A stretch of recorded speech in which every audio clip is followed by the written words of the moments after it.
Ada kan mati kada sekalinya digawinya seikong pura-pura mati bungkusnya pakai kain kapan masukkannya ke geranda tuh silah menjam pikolnya berdua bawanya ke rumah kiai.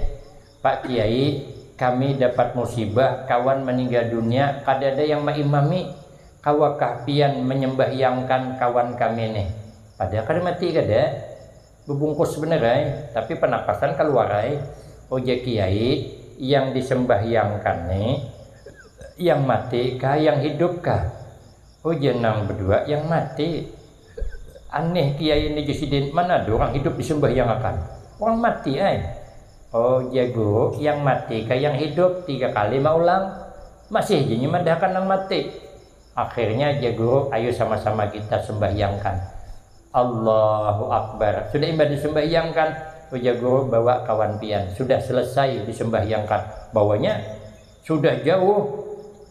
bangunkannya kawan ya bangun